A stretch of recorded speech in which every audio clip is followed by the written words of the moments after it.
إن الحمد لله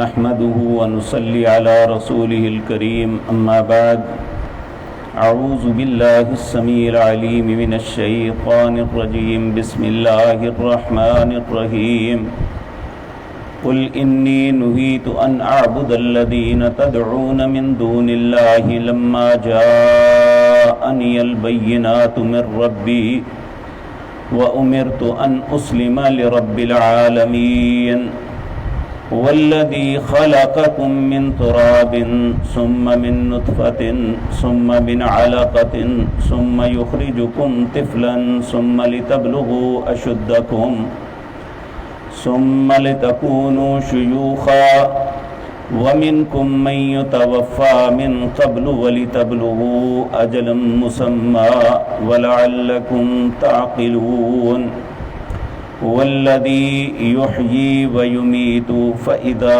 قضى أمرا فإنما يقول له كن فيكون. حضرات محترم، گزشتہ آیات میں اور جو آیات آج آپ کے سامنے عرض کی ہیں، ان سب میں اللہ رب العزت اپنا تعارف کرواتے ہیں کہ میں کون ہوں. جس طرح کی کل کی مجلس میں یہ بات عرض کی تھی،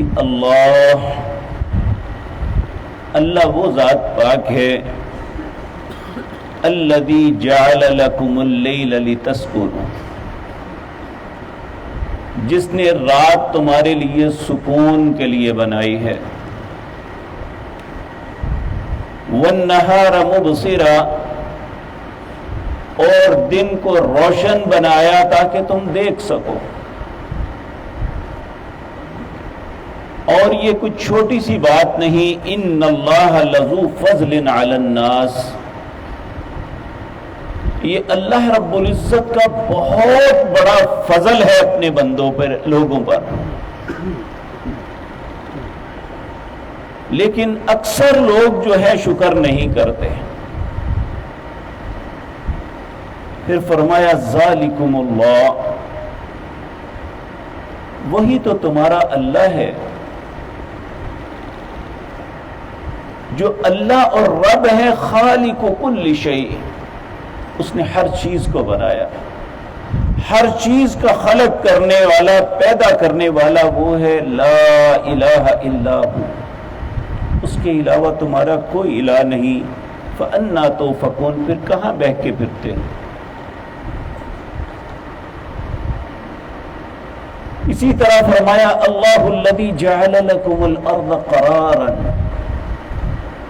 اللہ وہ ذات پاک ہے جس نے زمین کو تمہارے لیے باعث قرار، اطمینان، رہنے کے لیے، ٹھہرنے کے لیے اچھی جگہ بنائی.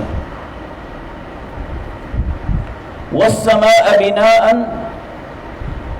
اور آسمان کو تمہارے لیے چھت بنایا اور تمہیں فَأَحْسَنَ صُوَرَكُمْ، بہت خوبصورت بنایا. وَرَزَقَكُمْ مِنَ الطَّيِّبَاتِ، اور تمہیں پاکیزہ روزیاں عطا کی. ذالکم اللہ ربکم، حقیقتاً تمہارا رب وہ ہے. اور آج جو آیات آپ کے سامنے عرض کر رہا ہوں، ان لوگوں کا زبردست رد ہے جو اللہ کو چھوڑ کے اوروں سے مانگتے ہیں. یقین جانیے کہ اتنے بڑے کفریہ کلمے لوگ بولتے ہیں. ایک جگہ میں نے دکانوں پہ، مکانوں میں لوگ برکت کے لیے قرآن کی تلاوت لگاتے ہیں.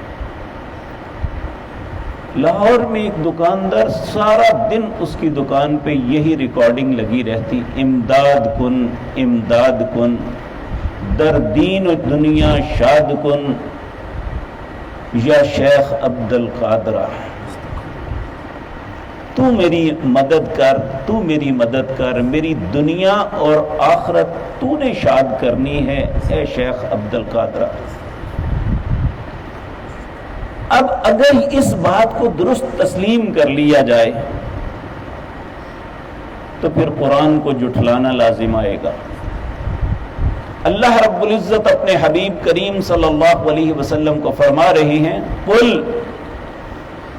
اے میرے پیغمبر فرما دیجئے، انی نہیت ان اعبد الذین تدعون من دون اللہ، جن کو تم اللہ کے علاوہ پکارتے ہو مجھے منع کر دیا گیا ہے تم نے نہیں ان کو پکارنا۔ اگر نبی کریم صلی اللہ علیہ وسلم جیسی ذات انہیں منع کر دیا گیا کہ اللہ کے علاوہ کسی کو نہیں پکارنا، تو ہمیں کس نے اجازت دی جی؟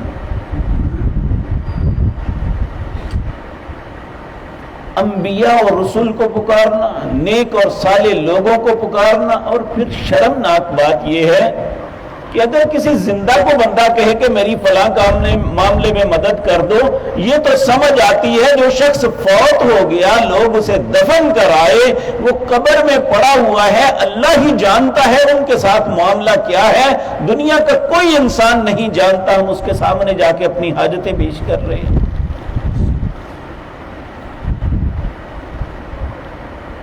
اللہ فرماتے ہیں ان الذین تدعون من دون اللہ لا يسمعوا دعاءکم، جنہیں تم اللہ کے علاوہ جا کے پکارتے ہو وہ تو تمہاری دعائیں سنتا ہی نہیں ہے۔ وَلَوْ سَمِعُوا مَا اسْتَجَابُوا لَكُمْ، اگر سن بھی لے تو وہ قبول نہیں کر سکتے۔ تو یہاں اللہ نے حکمن اپنے نبی صلی اللہ علیہ وسلم کو فرمایا، قل، انہیں فرما دیجئے، انی نہیت ان اعبد الذین تدعون من دون اللہ،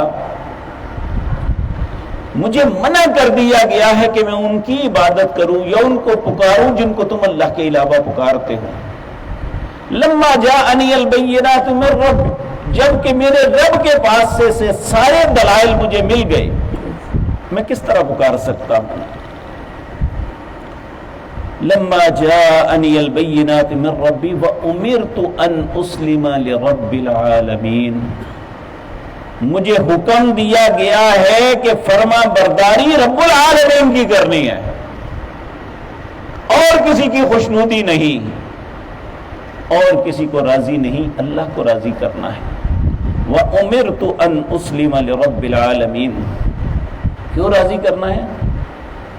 اللہ پھر انسان کو احساس دلاتا ہے، دیکھ تو اپنی تخلیق کی طرف، هُوَ الَّذِي خَلَقَكُم مِّن تُرَابٍ، میں نے تیرا آغاز مٹی سے کیا تھا، میرے اور آپ کے بابا سیدنا آدم علیہ السلام کو اس زمین کی مختلف جگہوں کی مٹی کو لے کے گویا گیا، پھر اس سے بنایا، اور اس کی اولاد کو ثم من نطفۃ، ایک گدلے پانی سے، ثم من علقۃ، وہ گندا پانی جو ہے وہ خون کے لوتھڑے بن جاتا ہے، ثم یخرجکم طفلا، پھر سوچ تو صحیح، میں نے وہاں سے تمہیں بچہ بنا کے باہر نکالا، ثم لتبلغوا اشدکم، پھر میں نے تمہیں جوانی تک پہنچایا، ثم لتکونوا شیوخا، اور جوانی سے میں بڑھاپے تک لے گیا، وَمِنْكُمْ مَنْ يَتَوَفَّى مِنْ قَبْلُ، اور کچھ ایسے ہیں جو جوانی میں اور کچھ ایسے ہیں جو جوانی سے پہلے ہی فوت کر دیے جاتے ہیں، وَمِنْكُمْ مَنْ يَتَوَفَّى مِنْ قَبْلُ وَلِتَبْلُغُوا أَجَلًا مُّسَمًّى، تاکہ ہر بندہ اپنی مقررہ مدت تک پہنچے۔ یہ اللہ نے فیصلہ کیا ہوا ہے کہ کس کو بچپن میں لینا ہے، کس کو جوانی میں لینا ہے اور کس کو بڑھاپے تک پہنچانا ہے۔ ثم یردون الی ارذل العمر، بعض کو ایسی رذیل عمر تک پہنچا دیتا ہے وہ موت مانگتے ہیں تو نہیں ملتی۔ یہ رب کی مرضی ہے، نہ تو وقت سے پہلے مر سکتا ہے، نہ اپنے مقررہ وقت سے آگے ایک لمحہ ہو جاتا ہے۔ ان اجل اللہ اذا جاء لا یؤخر، جب کسی کا وقت آ جاتا ہے تو ایک لمحہ بھی تاخیر نہیں ہوتی۔ وہ اللہ کی ذات پاک ہے۔ پھر فرمایا وَلَعَلَّكُمْ تَعْقِلُونَ، تاکہ تم عقل کر جاؤ۔ اگر یہ ساری چیزیں اللہ کر سکتا ہے، مٹی سے نطفہ، نطفے سے علقہ یعنی لوتھڑے، اور اس سے انسان پیدا کر سکتا ہے، تو وہ پھر تمہیں بلا کے پوچھ بھی سکتا ہے، وہ تمہیں دوبارہ زندہ بھی کر سکتا ہے۔ وَهُوَ الَّذِي يُحْيِي وَيُمِيتُ، زندگی اور موت کا مالک صرف اللہ ہے۔ فَإِذَا قَضَى أَمْرًا، جب وہ کسی بھی کام کا ارادہ کرتا ہے، فَإِنَّمَا يَقُولُ لَهُ كُن، پھر وہ صرف یہ کہتا ہے ہو جا، فَيَكُون، وہ ہو جاتا ہے۔ ہم دیکھیں، ہم کوئی بھی کام کرنا ہو، زبان کے کہنے سے کام نہیں ہوتا، یا تو ہم کسی کو کہیں وہ کرتا ہے، یا ہمیں خود کرنا پڑتا ہے۔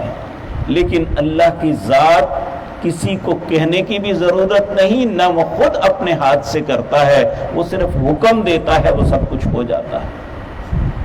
کائنات کی ہر چیز جو چل رہی ہے، جو قائم ہے، جو ختم ہو رہی ہے، سب اسی کے حکم سے ہے۔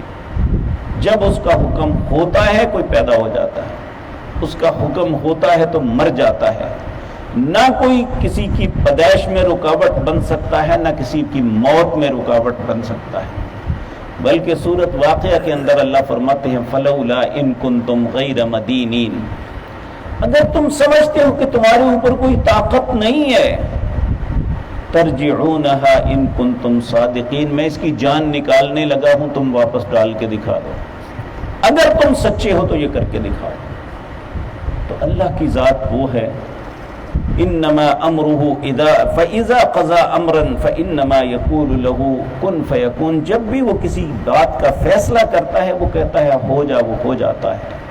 تو اللہ ہمیں اپنی ذات کو پہچاننے کی اور اپنی ذات سے ہی مانگنے کی توفیق عطا فرمائے۔ اقول قولی ھذا واستغفر اللہ۔